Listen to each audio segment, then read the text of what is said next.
In Wisconsin, a white man in Milwaukee was caught on video holding a young black man with special needs by the throat after accusing him of stealing his bike. This video has gone viral. Watch this. Hey, sold. I'm recording you. Let go of the man's neck. Go ahead. Neck. Record. Let go of his neck. He's not going anywhere. Stole the bike right out of a friend of mine's yard. Let go of his shirt. Let go of his neck. Let go of his neck. Okay, you're fine. You ain't gotta hold his neck. No, I didn't touch it. I did touch it. Yeah, I did touch it. For real, I did touch it. Yeah, one of this kid over here, one of his friends stole a bike right out of a friend of mine's yard. Okay, my address is... Yeah, I did touch it. You know, for real, up here on God, I did touch it. Yeah. You ain't gotta touch his neck like that, bro. He a kid. Yeah, right in the middle of the road. He's just a kid. Hey, do y'all know? Hey, little man. Do you know his people? There's actually three kids. Go get his people. Go get his mom or his. He gotta go with us because his mom don't know us. No, go get his mom or go get somebody that where he lives. He doesn't know. They don't know us. I don't know what kind of bike. It's a green one. Yeah, but he didn't steal it. But I don't know what you got going on, little man, but he don't need to be grabbing your neck like that.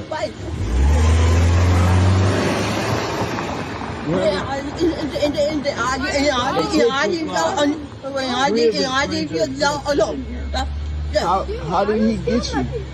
I did touch it though. I'm saying, how did he grab you? No, I didn't.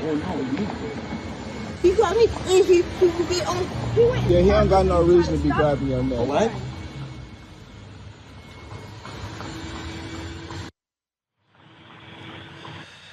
Go. Well, Larry, let me tell you what happened here. It was a black group. They pulled up on homeboy. His name is Robert Allen Walczykowski Sr. He described the bike to the 911 operator as green. You saw the bike. It was blue. Milwaukee Police Department is aware of the video and is investigating. The young man's name was not released, but he's 24 years old. But a group of black folks pull up on his white man's house, and they've been protesting. I don't know if y'all have the video. And they said, oh, you want to touch a young black brother? Here you go. And then you've had other activists from around the country who said they're going to pull up at his house in Milwaukee. Look, I keep telling. That's why, we had this segment, Crazy Ass White People. Y'all keep putting y'all hands on black people. It's about to be a problem, Larry. Listen, Roland, this is, I feel for this young man who's obviously read the article with special needs, but this is once again another example of racial violence. And listen, we could have videos like this. You could play these on loop, Roland, every single day. And we obviously talk about these issues with law enforcement, but also these citizens. And this gentleman thought he had the right, not only to detain him, put his hands around his throat. And I'm great. I'm glad that citizen showed up, that brother showed up, let him know he need to take his hands off of him. But we can't continue to allow these folks to get away with it. So yeah, they need to be out in front of his house 24 hours a day, 7 days a week, to let them know that we, members of the black community, won't allow this to continuously happen, particularly those in our community who are the most vulnerable, which is clearly the case. But once again, the police department should be investigated. This gentleman should be arrested for assault. And then people not only protest in terms of in front of his house, they need to go in front of his job and let his employers know this is the kind of behavior of the individual you're employing. And it'd be certainly better not be a state or city employee. But once again, Roland, if you mess around and find out, if you put your hands on members of the black community, and we need to keep doing this to hold these folks accountable. Look, Randy, I'm telling you, I'm glad to see how people responded. And I bet that man is a little bit upset. Remember the guy in I know you might not remember the story, the guy in New Jersey who attacked this young brother. And man, when the protesters showed up at his house and he had to move. And so that's what should happen. I mean, bottom line is you don't sit here and just put your hands around this young brother's neck. And then you call 911 and say the bike is green and the damn bike was blue. Right. And he also said the friend stole it. He said that not that gentleman stole it, but the friend stole it. So why do you have this gentleman in a neck hold? Not that that would be appropriate anyway.